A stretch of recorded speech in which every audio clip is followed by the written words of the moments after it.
great, but it is better than nothing. And that's the thing. I'm all for moving forward. So. And I am too. I just don't know whether we let me give you the difference between the 50,000. Okay. I think if you move forward without the funds, you're going to get a basic overview. This is what we think we're going to do. Yeah. If you move forward with, we're willing to design that, you're more committed and you're going to get a better overall design. I think for exploratory, we could certainly put an RFP out that really doesn't commit to anything, see what vendors want to at least come talk to us. We know one's interested. See who else is out there. From there, they can, looks like we might can make this work, but they're not going to put engineers on it, figuring out locations and things. Can you save 50,000 if you move forward with this? I think ultimately you're going to have to pay somebody to do it if you select a vendor. So I think if you start without any funds, put the RFP out. One, you're not going to get a build-out set of plans. You're going to get a company that says, we're interested, this is what we think we can do.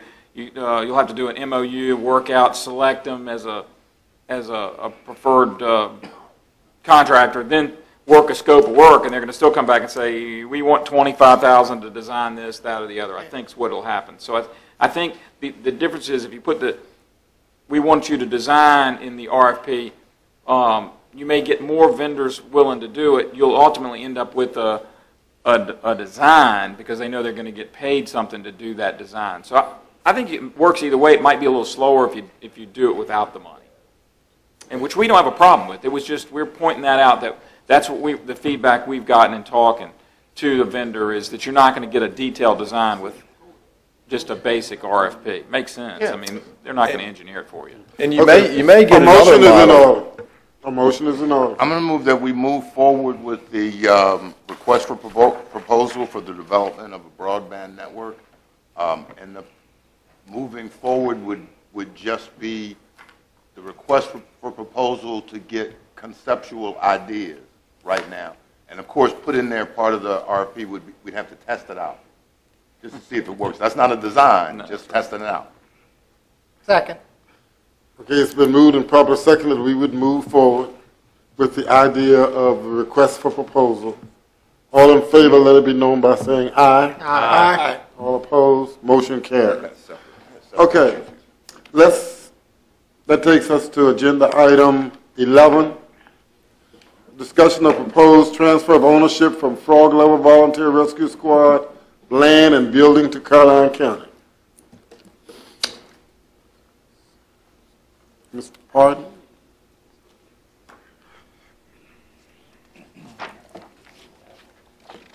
Mr. Chairman, members of the board, as you see in your board packet, we have had a deed prepared on behalf of Frog Level Volunteer Rescue Squad by Mr. Slaughter, which would convey their land and improvements to the county, and have brought that before the board for consideration.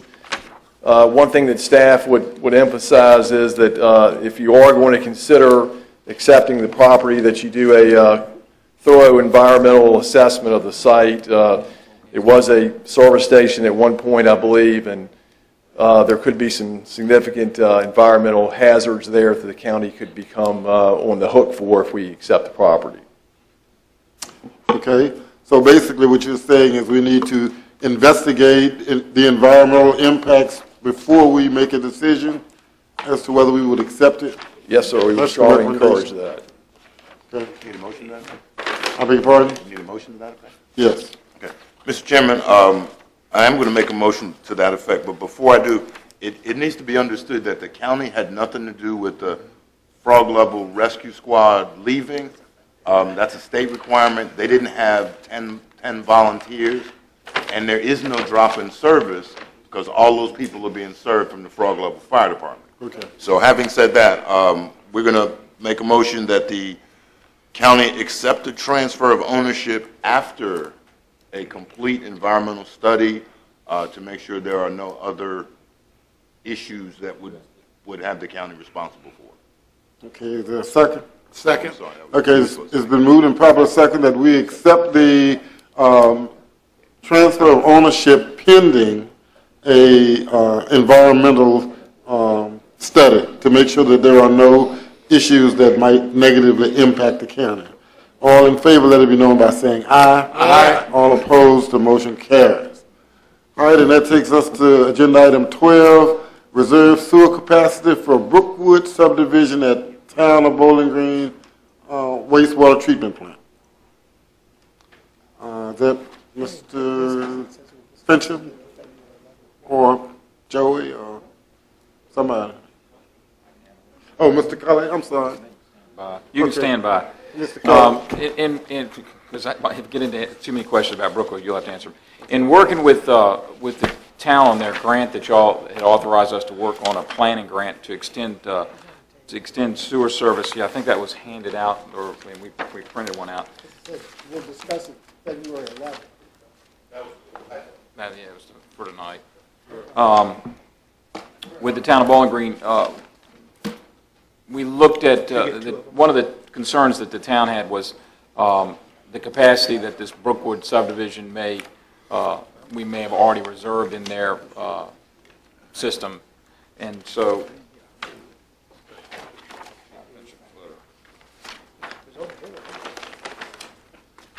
in a copy of this, you can see what the county has actually reserved, and we have the ability we've only paid for part of that, and we have to pay in increments to increase that, but we're not using that capacity yet.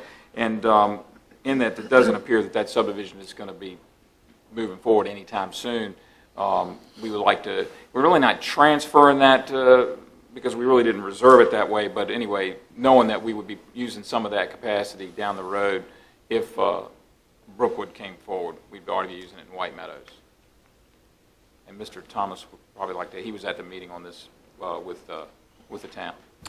Mr. Thomas, you have additional Thank you, comments? Mr. Chairman. This is a case where there's absolutely no cost to the county, and there's no risk to lose anything because they're all residential. So even if the town of Bowling Green were to come back later and say we'd like to expand where we have service, which they said they wouldn't, since it's all residential, there'd be no impact to the county.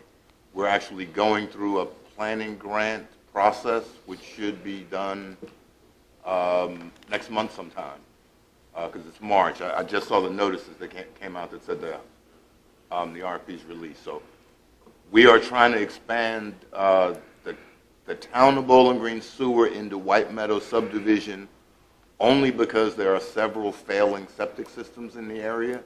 And if those systems fail, obviously the county would lose money because we wouldn't get any real estate revenue because they'd have to board up the houses. So we're just in the step of moving forward to make sure there was enough capacity. I suggested we drop Brookwood totally and add White Meadows to the town's capacity configurations. Mr. Fincham and Mr. Shebel worked together to say we didn't really have to drop Brookwood totally. I still would like to drop Brookwoods totally. I guess I'm giving you enough hints. But the reality is it really wouldn't hurt anything. The county's just going to move forward, and the idea is to drop Brookwood totally. I guess my only question would be, what would happen if Green Estates or Brookwood? Green Estates, we have nothing to do with because that's inside the town. Brookwood, okay. After we drop Brookwood totally, we don't have to worry about it because we'll be still in a position to expand if they ever come through. But it's been 5, 10 years. They haven't done anything. Can we drop them now? I mean, totally? Because they're not doing anything. My only question would be is when it was rezoned. Yeah, we just have a capacity commitment. I'm sorry? We didn't guarantee, we just have a capacity reserved for them. So we did not guarantee them that they would have a capacity for water service? Or they can connect to the county system. Mr. Fincham? Yes, sir. Did we guarantee them Brookwood? The special exception that was approved by the board speaks to 150 approved lots with the potential for an additional 53 lots if sewer capacity was available. There was also a water issue, if you remember. In discussing the issue with Mr. Shebel, there was a hydraulic analysis of the sewer line that was performed to to determine the capacity of the sewer line serving the community services center, the schools, et cetera. And it was determined based on that hydraulic analysis, and Mr. Shebel will correct me if I misstate facts, that the line had a capacity for approximately 256 additional ERCs, equivalent residential connections, which is the technical term. So the equivalent of 256 additional dwelling type units.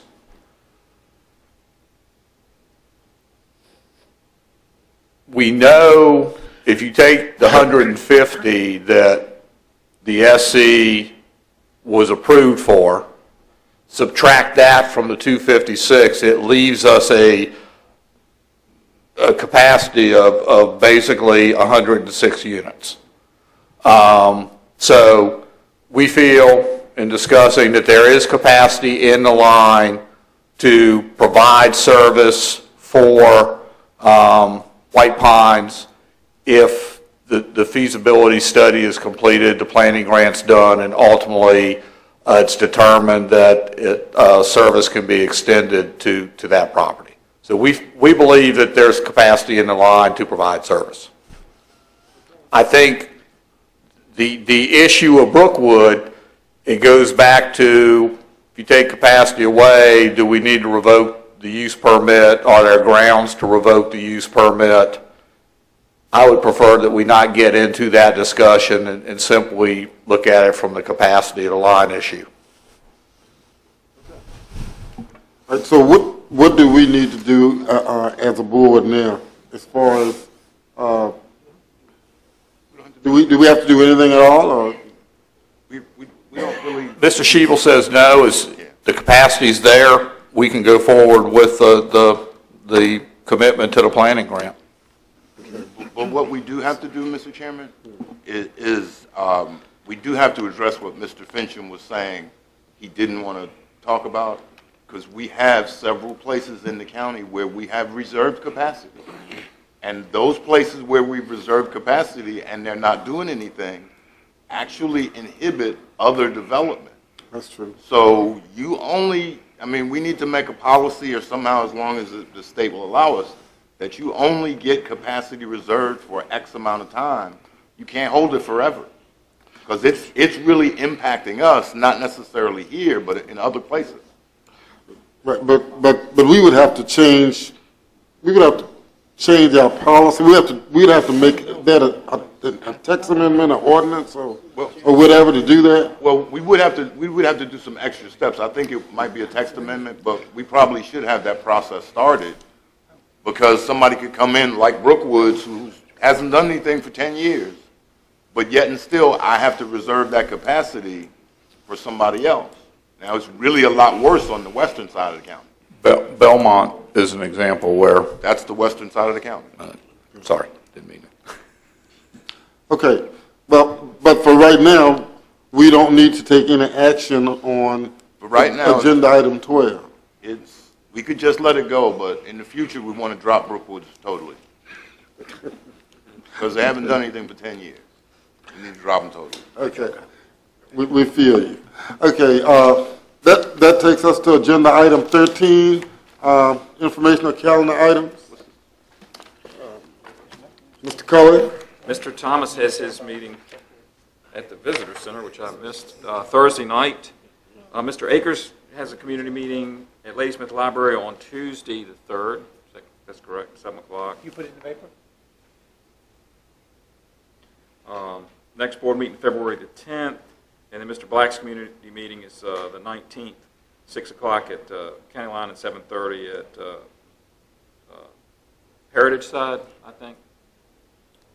Abbreviated. That's pretty much all we got on the calendar. Okay. I'll be there for you. Okay, closing board comments. Mr. Thomas? Yes, Mr. Chairman, while we talked about the RFP for wireless broadband, we do have an outstanding RFP for the county website redesign that Mr. Cully has told me would be finished by the end of this month. and that is Friday. You finished? Man of his word. He's a man of his word. All right, because you could turn into Brookwood. You finished, Mr. Thomas? Thank you, sir. Okay, Mr. Black, closing board comments? Yeah, I just have one, and I appreciate Mr. Partner on this. When we did our agreement with Comcast, part of the agreement was that they were going to film, we were going to have some sort of agreement where they were going to play the CD. We can't get in touch with them. And I don't know if we all need to call or something, but something needs to be done. I mean, they told us at the meeting, oh, it could be before Christmas, within 30 days when we made that, franchise agreement, and she just doesn't, I don't know, we need to find someone else to contact, because it's getting insane, because I get people calling me about it, and it's getting insane, so. Thank you, that's it. Okay, Mr. Underwood? No, sir, Mr. Chairman. Mr. Akins? No, sir. Mr. Seeley? No, sir. And I would just like to close, I need to have 2 dates for upcoming community meetings, and I would like the 12th at Port Royal and the 17th at Upper Carolina of February.